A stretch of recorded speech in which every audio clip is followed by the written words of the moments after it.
मंगलदेव 28 दिसंबर 2023 को वृश्चिक राशि से निकलकर और अपने मित्र की राशि धनु राशि में प्रवेश करेंगे। यहाँ पर ये 5 फरवरी 2024 तक धनु राशि में ही गोचर करेंगे। तो मंगल के इस राशि परिवर्तन का प्रभाव धनु राशि वालों पर किस प्रकार से पड़ने वाला है, आइए इस पर बात करते हैं। उससे पहले आप सभी को हमारे तरफ से नववर्ष की हार्दिक शुभकामनाएं। हम भोलेनाथ से प्रार्थना करते हैं कि आपके जीवन में जो भी आपने सोचा है वह सारे कार्य पूर्ण हो, यह वर्ष आपके जीवन में सुख समृद्धि लेकर आए। देखिए धनु राशि वालों, यदि हम बात करें आपके लिए तो मंगल देव आपके 5वें और 12वें भाव के स्वामी होते हैं। जैसा कि आप सभी जानते हैं कि मंगल देव को ऊर्जा, शक्ति, साहस, पराक्रम, छोटे भाई बहन, वाद विवाद है ना, और साथ ही जमीन, इलेक्ट्रॉनिक गैजेट, सेना, police, army, engineering, medical line, blood से रिलेटेड इशू या ब्लड, इसके साथ ही अगर देखा जाए तो आगजनी, चोट चपेट, दुर्घटनाएं, भूकंप, इन सभी चीजों का इनको कारकत्व प्राप्त है। अब मंगल देव आपके 5वें और 12वें भाव के स्वामी होकर आपके प्रथम भाव में गोचर करने वाले हैं।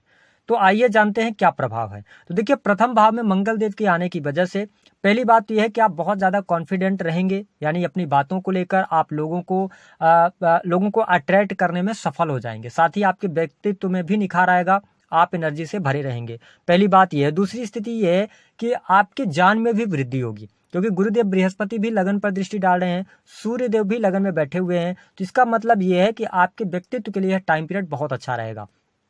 साथ ही यदि देखा जाए तो आप अपने खान पान को लेकर, दिनचर्या को लेकर आप बहुत ज़्यादा सजग हो जाएंगे। इस दौरान हो सकता है कि आप कोई जिम वगैरह ज्वाइन करें या अपनी पर्सनालिटी को निखारने के लिए कुछ उस पर काम करें, ऐसी भी चीज़ें दिखाई दे रही हैं। मंगल देव आपके 12वें और 5वें के स्वामी होकर लगन में आए हैं। इसका मतलब है संतान को लेकर आपको कोई गुड न्यूज प्राप्त हो सकती है। संतान की समस्या अगर कोई चल रही थी तो वह संतान की समस्या दूर होगी। हाँ, एक बात का ये ध्यान रखना है कि मंगल देव 4थे भाव पर दृष्टि डाल रहे हैं और जहां पर मीन राशि आती है, राहु देव ऑलरेडी यहाँ पर विराजमान है। ऐसी स्थिति में आप अपने घर में कुछ नई चीजें, क्रिएटिव चीजें करने जा रहे हैं। आप अपने घर का रेनोवेशन वगैरह करवा सकते हैं, इलेक्ट्रॉनिक गैजेट्स परचेज करने वाले हैं। ये स्थितियां आपके लिए बहुत बेटर है। साथ ही भूमि, भवन, वाहन का भी इस गोचर अवधि के दौरान आप लाभ प्राप्त कर सकते हैं। आप वाहन की तरफ जा सकते हैं, आप प्रॉपर्टी भी परचेज करने के योग यहाँ पर दिखाई दे रहे हैं। सुख साधनों में भी आपके वृद्धि होने वाली है। हालांकि परिवार में वाद विवाद, लड़ाई झगड़े ना हो, इस बात को लेकर आप थोड़ा सा ध्यान रखिएगा, क्योंकि यहाँ पर आप भी एनर्जेटिक रहेंगे और कहीं ना कहीं से वाणी की वजह से थोड़ी बहुत प्रॉब्लम क्रिएट हो सकती है, जिसके कारण सदस्यों के बीच में मनमुटाव हो सकता है। तो इसको लेकर आप ध्यान रखें। हालांकि 7वें भाव पर मंगल देव की दृष्टि है, तो यहाँ पर यदि देखा जाए तो थोड़ा जीवन साथी का तो सपोर्ट आपके लिए बहुत बढ़िया है। जीवन साथी आपकी हेल्प भी करने वाले हैं, लेकिन कहीं ना कहीं से छोटी मोटी बातों को लेकर मिसअंडरस्टैंडिंग होती रहेगी। तो इस बात का आपको बहुत ज्यादा ध्यान नहीं देना है। वैसे भी धनु लग्न या धनु राशि वाले बहुत ही आप बुद्धिमान और समझदार होते हैं, आप बहुत ही जानवान होते हैं, तो परिस्थितियों को आप मैनेज कर ले जाएंगे। कोई यहाँ पर टेंशन वाली बात नहीं है। आपका दाम्पत्य जीवन कुल मिलाकर अच्छा है। साथ ही आपके बिजनेस के मामले के लिए अगर बात करें तो इस दौरान आपको कोई नया कॉन्ट्रैक्ट मिल सकता है, या आपका किसी भी प्रकार का बिजनेस है, जैसे कि अगर आप इलेक्ट्रॉनिक गैजेट्स का कोई भी बिजनेस कर रहे हैं या आप कोई सर्विस प्रोवाइड कराते हैं, रियल एस्टेट के बिजनेस से जुड़े हुए हैं, इसके अतिरिक्त अगर आप मेडिकल इक्विपमेंट वगैरह बेचते हैं, मेडिकल है आपका, तो इन क्षेत्रों से यह गोचर आपको बहुत अच्छा लाभ देने वाला है। नए कस्टमर्स भी आपके बनने जा रहे हैं, कस्टमर आपसे सेटिस्फाइड रहेंगे। तो ये स्थिति बहुत अच्छी आपके लिए इस गोचर अवधि के दौरान देखने को मिलने वाली है। कोई नया बिजनेस शुरू करना चाहते हैं, नए बिजनेस की तरफ आप अग्रसर हो सकते हैं, आपको यहाँ पर लाभ मिलेगा।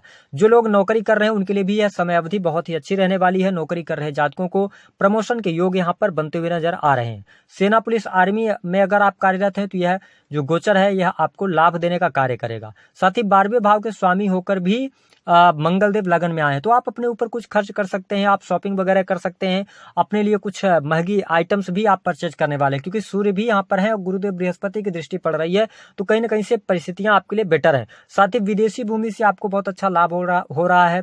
यदि आप विदेश जाना चाहते हैं, विदेश से जुड़कर काम कर रहे हैं, शेयर मार्केट वगैरह का काम करते हैं, तो यहाँ पर आपको फॉरेन कंट्री से अच्छा लाभ मिलता हुआ नजर आ रहा है। इसके साथ में देखिए मंगल देव की जो 8वीं दृष्टि है वो आपके अष्टम भाव पर पड़ेगी। यहाँ पर थोड़ा सा आपको केयरफुल होना होगा। विशेष तौर पर आप यदि किसी भी प्रकार से मैन्युफैक्चरिंग यूनिट से जुड़े हैं, डाटा एनालिसिस के कार्य करते हैं, मीडिया में है, पत्रकारिता में है, रिसर्च का कोई फील्ड है, तो आपको लाभ मिल रहा है। लेकिन अष्टम भाव चोट चपेट और दुर्घटना का भी होता है, तो आपको अब थोड़ा सा वाहन चलाते समय ध्यान रखना है ना, कि आप किसी के साथ रेसिंग वगैरह ना करें। कई बार ऐसी चीज़ें हो जाती हैं, तो इन चीज़ों से आपको बचाव करना है, अन्यथा आपको चोट चपेट लग सकती है। इसके साथ में अगर देखा जाए तो जो लोग टेक्निकल फील्ड से, सर्जरी के फील्ड से जुड़े हुए हैं, आप नौकरी कर रहे हैं, एमआर वगैरह हैं, उनके लिए भी काफ़ी अच्छी परिस्थितियां यहाँ पर बनती हुई नजर आ रही हैं। यदि आपके पास नौकरी नहीं है तो नई नौकरी की संभावनाएं भी आपके लिए बनती नजर आएंगी। इसके साथ में एक बात और स्पष्ट कर दें कि जो स्टूडेंट हैं, विद्यार्थी हैं,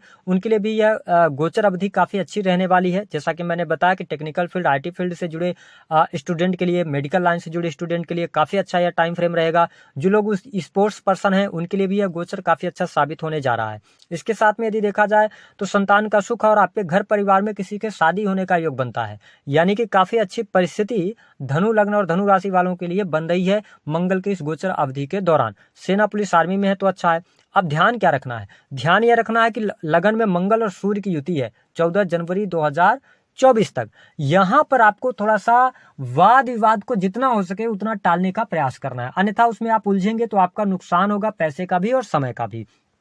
दूसरी स्थिति कि दाम्पत्य जीवन में सामंजस्य बनाए रखें और परिवार में भी सामंजस्य बनाए रखें। बस ये चीजें अगर आप कर पाते हैं तो आपके लिए कुल मिलाकर यह गोचर काफी अच्छा साबित होने जा रहा है।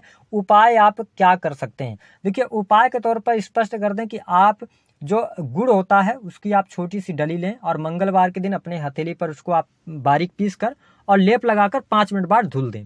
दूसरा उपाय ये करें, लगन में मंगल देव हैं तो आप सुंदर कांड का पाठ करें। तो इससे क्या होगा कि आप को जो एनर्जी है वो सही डायरेक्शन में आपकी एनर्जी जाएगी।